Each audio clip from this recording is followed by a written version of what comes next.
এই জন্য তাকদীরকে, প্রশংসাকে, এগুলো আমাদের ঠিক রাখতে হবে। একটা হলো অসুস্থতা, একটা হলো আফাত। অসুস্থতার বা অসুস্থতা হবে, মানুষের গায়ে জ্বর আসে, জ্বর আসে না? জ্বর আসে, প্রচন্ড জ্বর, বলে না যে গা পুড়ে যাচ্ছে। হ্যাঁ, ওই জ্বরেতে সগীরা ছোট ছোট গুনাহ সব পুড়ে যায়। সুবহানাল্লাহ। জ্বর আসা ভালো, জ্বর আসা ভালো। তার মানে চিকিৎসা নেবেন না সেটাও আবার মুশকিল, চিকিৎসা নিতে হবে, জ্বর আসা ভালো। তবে আল্লাহ তাআলার কাছে, আল্লাহ তাআলা আমাদের রোগ ব্যাধি বেমার দিবেন, কথাটা বোঝা যাবেন ফাইন করে, সেগুলোকে আমরা আল্লাহ তাআলার কাছে নাশুকরি আদায় করব না। কথা কি বুঝা পাচ্ছেন? রোগ ব্যাধি বেমার দিলা আল্লাহ দিবেন, সেগুলোকে আমরা আবার আল্লাহ তাআলার কাছে নাশুকুর আদায় করব না, সেটা ধৈর্য সহকারে আল্লাহ তাআলার সাথে থাকবো, শুকুর আদায় করব। এক পক্ষান্তরে আবার বুঝতে হবে যে আমার যে রোগ ব্যাধি হলো, এইটা কি আমার গুনাহ মাফ হচ্ছে, আমি শুকর আদায় করতেছি, আল্লাহ খুশি হচ্ছে, আমি রোগ মুক্ত আল্লাহ তাআলার কাছে দোয়া চাবো না, এটা আবার মারাত্মক ভুল হবে। কি হবে? মারাত্মক ভুল হবে। কারণ আল্লাহ রাসূল সাল্লাল্লাহু আলাইহি সাল্লাম বললেন, অমুক সাহাবীকে আমি কেন দেখতে পাচ্ছি না?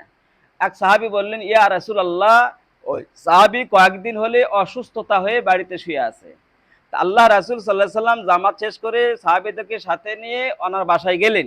যা দেখলেন উনি বেড শয্যায় শুয়ে আছেন। আল্লাহ রাসূল সাল্লাল্লাহু আলাইহি সাল্লাম সাইয়্যিদুল মুরসালিন, তিনি হলেন আল্লাহ তাআলা প্রদত্ত অনেক, আল্লাহ তাআলার যোগ্যতা, অনেক শক্তি ক্ষমতা আল্লাহ তাআলা তাকে দান করিয়েছিলেন।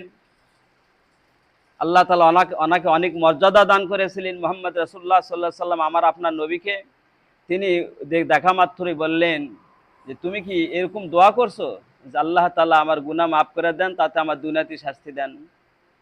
তোমার এই মারাত্মক এরকম অসুস্থতা কেন? না মৃত্যুরটা, না ভালো হওয়ারটা। ওই সাহাবী বলছে, ইয়া রাসূলুল্লাহ, আপনি যখন বলছেন যে আখিরাতের শাস্তি দুনিয়াতে লওয়া ভালো,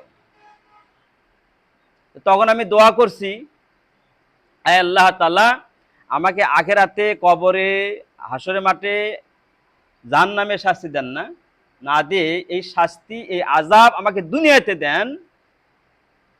আল্লাহ রাসূল কয়, বলো কি, তুমি কি ওই কবরের আযাব, ওই তোমার আখিরাতে দাঁড়া থাকা, আর ফুলসিরাত আর কবরে আর জাহান্নামের আযাব, এটা কি সহজ? সেটা তুমি দুনিয়াতে চাচ্ছো, মানুষ কিন্তু চায় এটা, তুমি কি এটা কখনো পরিত্রাণ পার করতে পারবা? এক্ষুনি দোয়া করো, আল্লাহ তাআলা, আমাকে, আমি ভুল করেছি, আমাকে সম্পূর্ণরূপে শাফা দান করেন। ভাষাটা শিখে নেবেন, আমাকে সম্পূর্ণরূপে, আয় আল্লাহ তাআলা, আমাকে সম্পূর্ণরূপে শাফা দান করেন, যার উপর আর শাফা নাই, শতটুকু পরিমাণ আমাকে শাফা দান করুন। আমিন। আল্লাহু আকবার।